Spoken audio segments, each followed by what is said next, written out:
Distant rifle fire woke him. He'd been sleeping hard after good food. It was early spring. The night was clear and cold with half moon. He came up on his feet, right hand full of 44. 2 miles below him, on the valley floor, the farmhouse was on fire. Yule was striking the family he had just eaten with. Yule and his crew of renegades had been raiding this country for the past year. Everywhere they went, they left a trail of burned out farms, dead menfolk, tortured women and children. More rifle and shotgun fire. The farmer and his 10-year-old boy were fighting back. No time, he thought. Sam had to force himself to take the time to grab his fighting gear. Only a fool goes into battle unprepared. He pulled on his boots, saddled Buck as fast as he could, slipping on his leather gloves, he buckled on his 44. Sam drew his spare 44 from the concealed holster built into the underside of his saddlebag. Hat and coat were forgotten in a need to rescue. He swung onto Buck and gave the big chestnut his head. Yeah! Sam leaned into his horse. Buck began to eat up the distance. Sam made no attempt to guide the big horse. He just encouraged him to move. Buck sensed the need and strained hard to please his master. Sam thought back on the family he had eaten with that day as the branches rushed past him. He had ridden into the neat little farmyard on his way up to the high country. The farmhouse was isolated. It was a good 2 days' ride to the nearest town. A one-story white farmhouse stood at the east end of the farmyard with a sturdy barn just to the south of it. A great oak grew to the north of the house. In the summer, that tree must shade the whole yard, Sam thought.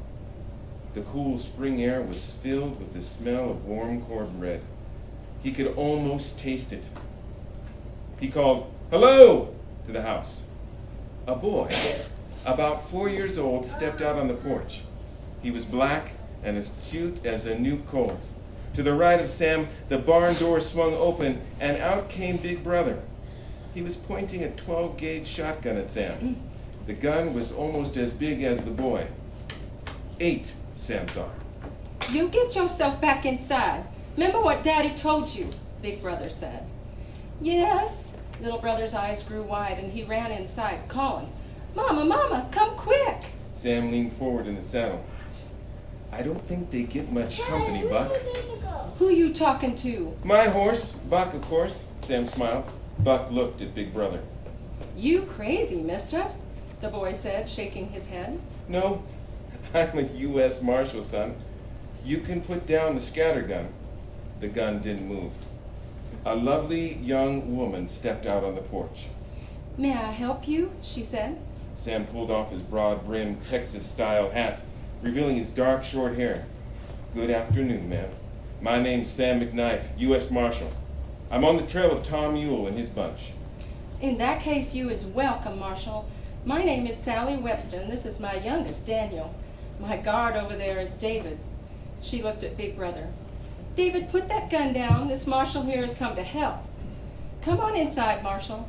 I hope you like venison stew and cornbread." "Oh, yes, ma'am, I do." As Sam was unsaddling his big chestnut, the husband came in from the field. He was a giant of a man. 6'4", 240 pounds. He towered over Sam's smaller frame.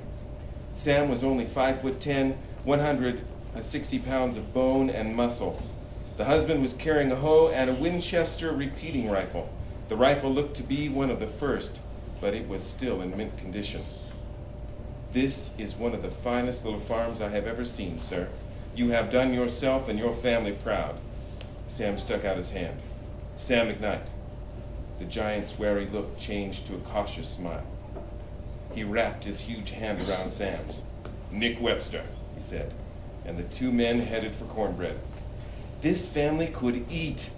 After a massive meal, Sam was invited to play horseshoes with Nick and the boys. Nick and Daniel against Sam and David. Sam's first shoe hit the pit, rolled 6 feet to the right. David knew they were in trouble. Nick's first shoe hit, and it was a ringer.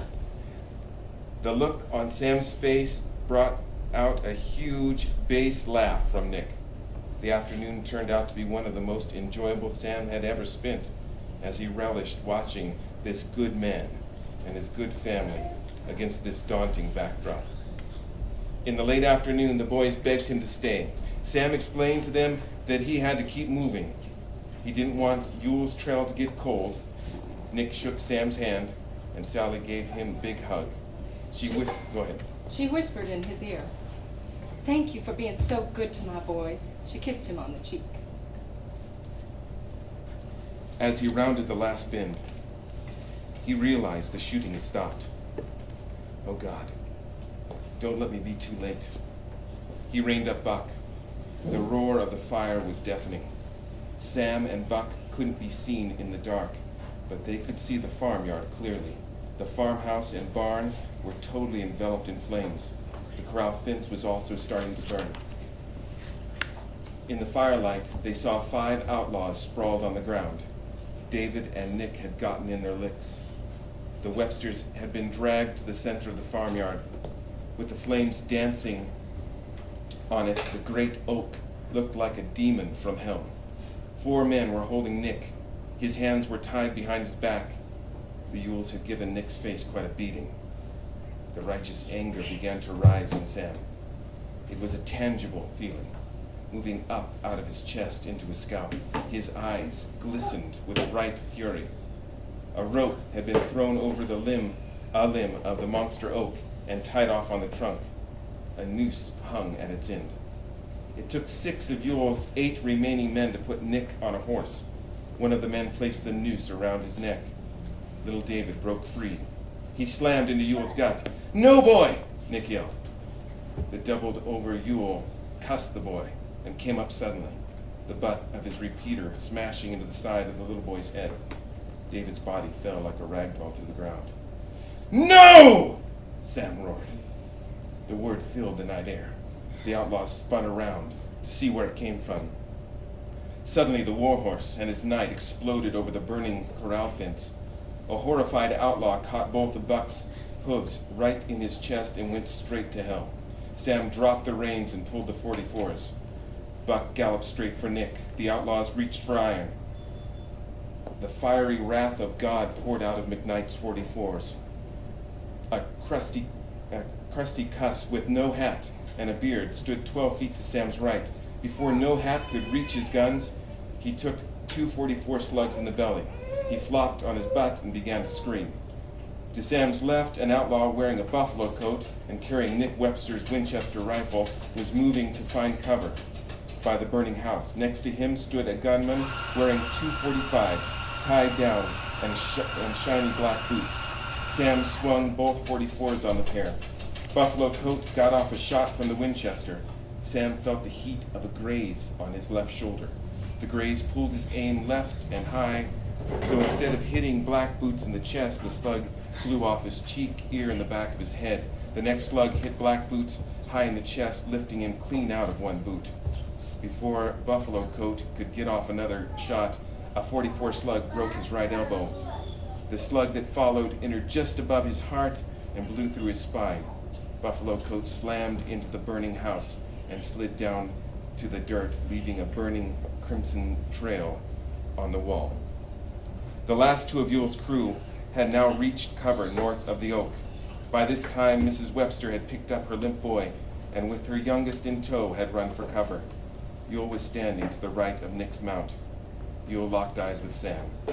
The evil in this man dripped from him like sweat. He had a choice: run and try to save himself, or kill one more innocent. Tom Yule slapped Nick's horse on the rump, and the horse bolted, and Nick swung. Buck's chest crashed into Yule, full speed. The impact lifted Yule off the ground and threw him against the trunk of the monster oak. A small snag of a limb was driven right through Yule's back and out his front. Overwhelmed by the pain of his broken body, Yule could do nothing more than look down at the branch protruding from his chest and whimper. Nick was still alive. To keep their heads down, Sam emptied his .44s at the remaining outlaws. Holstering his guns, he pulled his knife. He grabbed the rope and began to cut just as the slug hit him. The impact knocked Sam out of the saddle. He hit the ground, rolled, came up on his boots. The air was suddenly alive with bullets.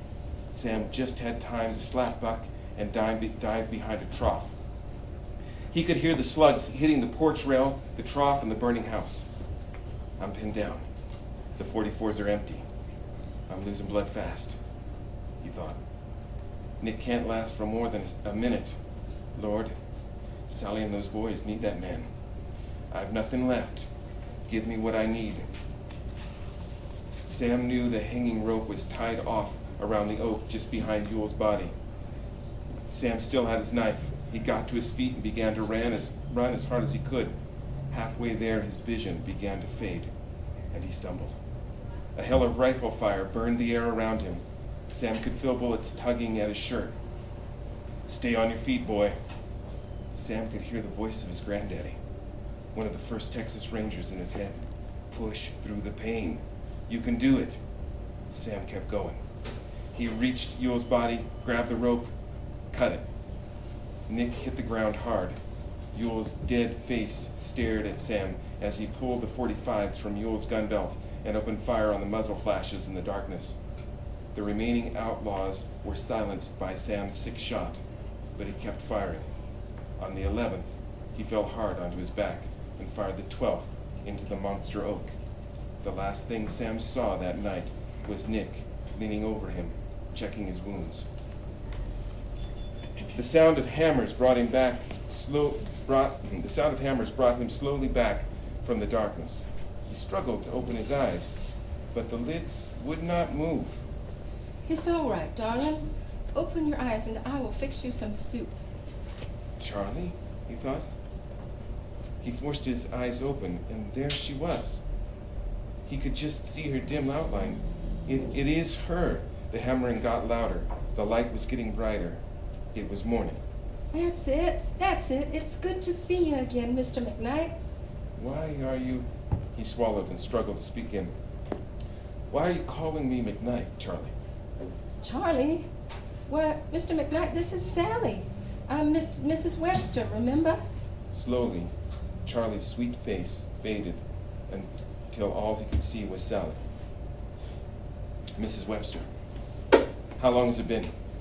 You've been out for 3 days. Nick said we was going to lose you, but I told him a man who could keep on fighting as hurt as you wasn't going to let any bullet stop him. She wiped away a tear. Oh, we have been praying, and my Lord, he done pulled you through. Praise Jesus, praise Jesus. Sam McKnight, he was watching over you and my family. I'm going to get you some soup. Now you stay still. She stood up and pushed through the tent flap. The morning light was pouring in. Sam tried to pull himself up on one elbow, but his side was too tore up. He fell back on the cot. He peered through the flap. The boys were playing under the tree. David's head was bandaged, but he was alive, and that was all Sam cared about. Thank you, Father. Thank you, he said, nodding to the sky. He settled back with a sense of peace. The sun threw the shadowed outlines of the new oak leaves on the canvas tent top. Summer was coming.